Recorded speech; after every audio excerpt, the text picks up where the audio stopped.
Imagine a society where most people agree on one opinion. The newspapers repeat it, politicians defend it, neighbors expect it. To many people, that may sound like social harmony, but to John Stuart Mill, it was dangerous. Mill believed that a majority can become oppressive, not only through laws, but through public pressure, ridicule, and conformity. His question was not simply, should people be allowed to speak? His deeper question was, how can society discover truth if unpopular voices are silenced before they are heard?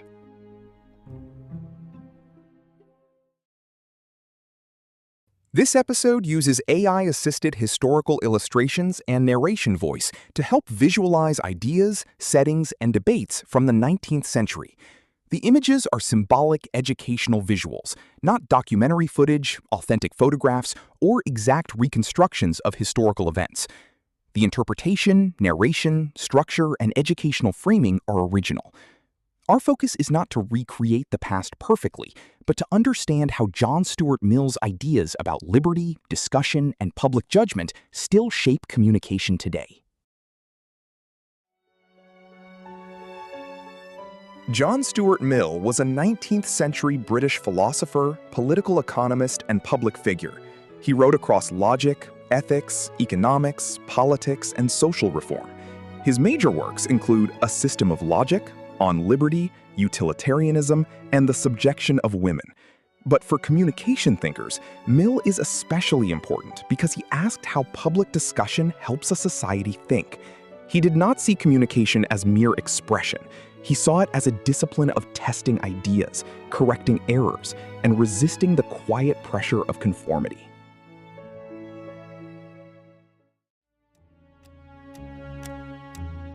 Mill's concern was not only government censorship. He also warned about social tyranny, the power of public opinion to discipline people without formal law. A person may technically be free to speak, but still remain silent because the social cost is too high. This is why Mill belongs in a communication series. He understood that communication is never just the exchange of words. It is also an act of making environment of approval, shame, reputation, and fear. When that environment punishes difference too quickly, society loses the ability to learn from disagreement.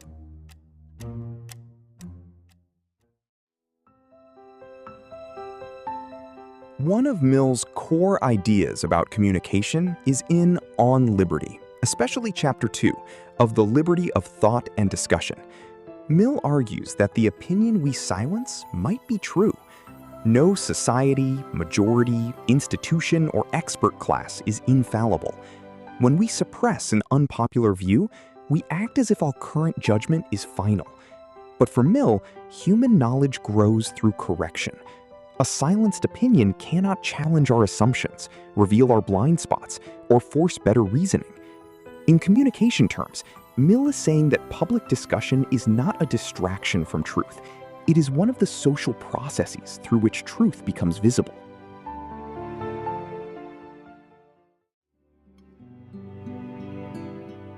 Core idea 2 also comes from Chapter 2 of On Liberty. Mill's point is not only that silenced opinions may be true, even false opinions can have educational value. Why? Because true beliefs can become dead dogma when they are never challenged. People may repeat correct ideas as slogans without understanding the reasons behind them. Opposition forces a society to clarify evidence, strengthen arguments, and understand why a belief is worth holding. For Mill, disagreement is not just a threat to order. When handled through reasoned discussion, it becomes a training ground for public judgment.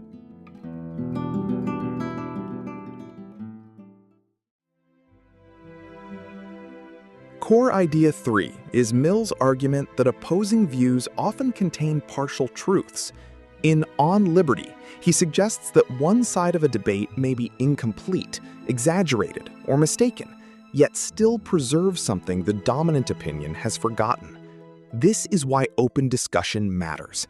We listen not because all opinions are equally correct, but because complex truths often emerge through comparison, correction, and conflict. Mill's ideal public sphere is not a place without disagreement. It is a place where disagreement can become learning.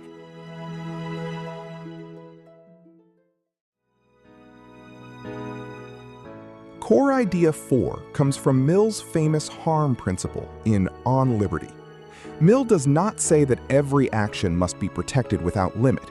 His claim is that power may be rightfully used against an individual only to prevent harm to others. This distinction is crucial for communication. A society may dislike a belief, find it offensive, or consider it foolish, but dislike alone is not enough to justify coercion. The difficult question is where expression ends and harm begins. That question remains central to debates about speech, censorship, moderation, and democratic media today.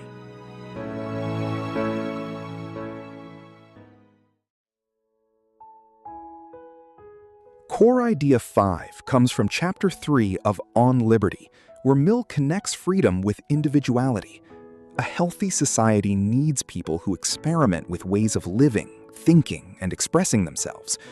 This matters for communication because individuality creates variation in public life.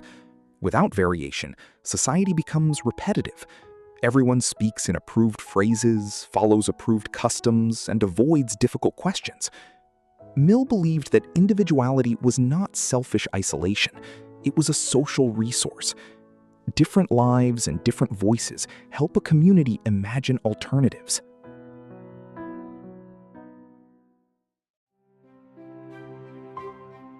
Mill wrote in the 19th century, but his problem feels familiar today.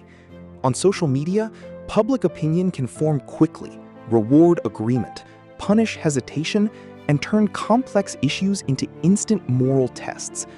Mill would not tell us that all speech is harmless, but he would ask whether we are still allowing ideas to be tested, refined, and corrected. Are people persuaded by reasons or pressured into silence? Are we building public judgment or only performing public agreement? These are Mill's questions in a digital environment.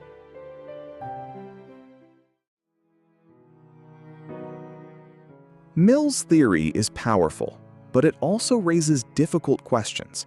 Free discussion assumes that people can actually participate.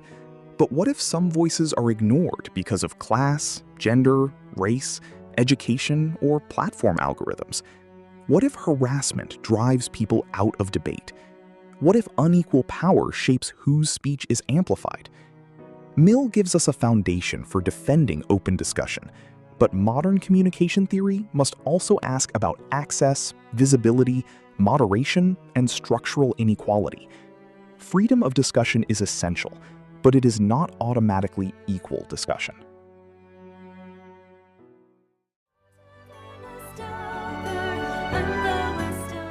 John Stuart Mill helps us see communication as more than expression. Communication is how societies test claims, challenge certainty, and turn disagreement into public learning. His defense of free discussion does not solve every modern problem, but it gives us a lasting warning. When a society silences unpopular voices too easily, it may also silence the correction it needs.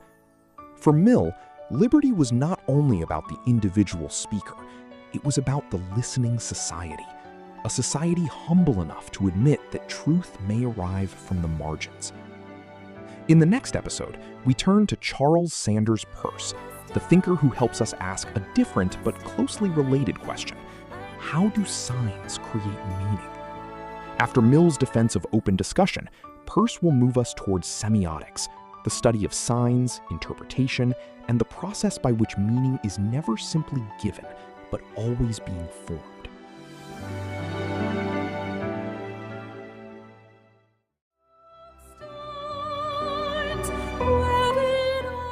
The core ideas in this episode are mainly drawn from John Stuart Mill's On Liberty, especially Chapter 1 on the harm principle, Chapter 2 on liberty of thought and discussion, and Chapter 3 on individuality.